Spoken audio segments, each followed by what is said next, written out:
I found a collection of forbidden Pokemon games. What the fuck is that? And I have played them all in one sitting, with the first game on the list being nostalgic to everyone. You've probably played Pokemon Fire Red before, where your objective is to become the champion, grow stronger by shooting the Pokemons. This is Pokemon Doom, and it's an insane game, but as crazy as it sounds, it's the least illegal game we will see in this video, because every game on the list is gonna get crazier than the last one, until we reach the last game that was so illegal that Nintendo had to take down themselves. But I managed to get a copy, so get ready. Before that, did you know that Nintendo had a completely different version of Pokemon Gold and Silver that was hidden from the public for 30 years? This is a Space Wars demo of Pokemon Gold. Just as I started the game, I checked my party and who the hell is you? We already started with a Pokemon in our party, but the crazy part is that they are completely different from the final versions, except Chikorita. She was already perfect.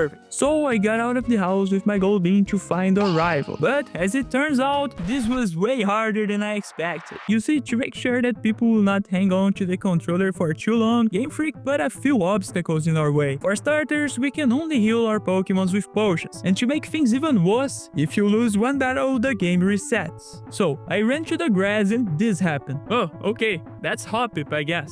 Captured him and made my way to the next route, where the difficulty really started to show. Every trainer I defeated looked stronger than the last one. Dude, why he has a level 9 Slocking? Luckily, after beating the final trainer, I reached the rival and we beat the demo, which meant we could go to the next game. That's probably isn't a good thing. Pokemon Pikachu, the most creative name I've ever seen for a Pokemon game. At first look, this just seems like a generic rip-off from Mario, but this one in particular is very weird. I've beat the first level with no difficulties, but then this happened. Bro, Pikachu just froze and sank. At least the music here is pretty damn good, because they just stole it. And unfortunately, it looks like the next game ain't gonna be any better. This is Pokemon Shoot. Yeah, Pokemons and guns seems to be a pretty common thing nowadays. As I started the game, I could choose between a pistol or an RPG. I've picked the simple one first, and immediately noticed that this game is a crossover between Pokemon and Duck Hunt. Yeah, the Pokemon will appear throughout the map, and we need to shoot them for points. I'm not gonna lie, it's a little sad, but kinda satisfying to shoot quickly all the Pokemons. But then, this happened. Okay, next level and oh, that's the whole game. Yeah, at least the bazooka is pretty damn cool. Speaking of cool things, this is Pokemon Adventure 2000, an official game that was released with the second movie. At the time, it was a huge success, having different teams to choose from, an entire open map to travel, but when Nintendo saw how good the game was, they ordered the developers to take down, making it a lost media for more than 20 years. Until very recently, when the files were released to the public. It starts with Professor Oak giving us the mission to go on 3 different islands of Moltres, Zapdos and Articuno to collect their ancient spheres. Then we name ourselves and pick a team for the journey. I've decided to start by the Moltres Island after a little load, and it was way bigger than I expected. Until this happened. Wait, I have to choose someone to break this? So I tried my water Pokemon Squirtle and nope, nothing. But when I selected Onix, his Rock Smash cleared the way.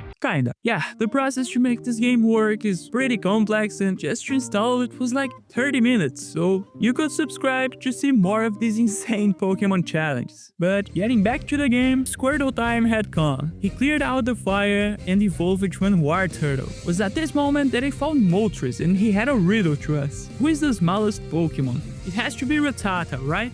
What? Okay, I'm just gonna guess. Yeah, we've got the first one. It was a similar process on the remaining islands. And at the end, we even got a little party with a diploma, just like the main games. Easy to say that this was the first really good game in the video. Luckily, you'll probably know the next one. It's Pokemon Go, kinda. If you played games in 2016, you'll definitely remember Pokemon Go, because the whole world stopped when that launched. It was a great game, pretty different from this shit. As soon as I reached the first objective, this happened. Okay, a Pikachu, of course. Yeah, there is no way this is legal. To confirm my theory, they still threw an ad to my face, but with that, I learned a lesson. All these illegal Pokemon games can either be extremely bad and made just to got some quick cash, or have some great lore and mechanics any mainline Pokemon game will never have. That brings us to the final game on this video, the one that was so illegal that Nintendo take down themselves. We started with Pokemons and Guns, and gonna end it with Pokemons and Guns 3D. Let me explain. Pokemon Snipe is a rail shooter created by Mix Morris a few years ago, where Pokemons are turned into zombies and they have to, well, explode them. You can imagine that Mr. Pikachu didn't like it a bit and asked the creator to remove the game, making it forgotten until today, because we are going to play with a simple objective: defeat the 3 legendary birds and save the professor from the zombie Pokemons.